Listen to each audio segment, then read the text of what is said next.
নেপালে বিপর্যয়ের পর মৌসুমীর খোঁজ মিলল। এখনও নিখোঁজ স্বামী অরিন্দম।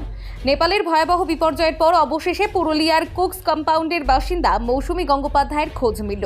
কাঠমান্ডুতে চিকিৎসাধীন রয়েছেন তিনি। পুরুলিয়া সদর থানার পুলিশ পরিবারের কাছে গিয়ে এই খবর জানায়। এতে কিছুটা স্বস্তি ফিরেছে পরিবারের মধ্যে। তবে এখনও নিখোঁজ রয়েছেন মৌসুমীর স্বামী অরিন্দম গঙ্গোপাধ্যায়।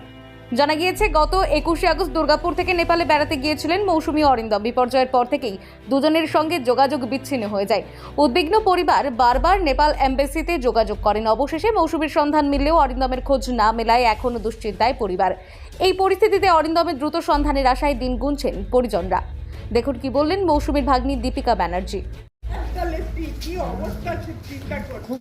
মামিমার খোঁজ পেয়েছে? হ্যাঁ, মামিমার খোঁজ এটা কি পেয়েছি। আপনার মামিমা? হ্যাঁ, এটাই আমার মামিমা হচ্ছে। কারণ আমি ওনার ড্রেসটা দেখে আমি ওকে স্ট্রেস করলাম যে উনি আমার মামিমা হচ্ছে।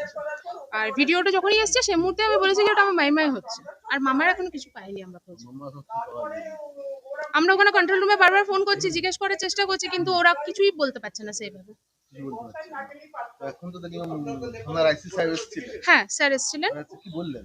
স্যার জিজ্ঞেস করলেন যে কি হয়েছে কি না হয়েছে, মানে আমাকে সোশ্যাল মিডিয়াতে দেখে নিয়ে স্যার এসেছিলেন। তো প্রশাসন পাশে আছে, যত জলদি ঠাকুরের কাছে কামনা করি যেন জলদি দুজনে সুস্থভাবে ফিরে আসুক। মামাকেও যেন প্রাথমিকভাবে পাওয়া যায়। হ্যাঁ, সত্যি তাই।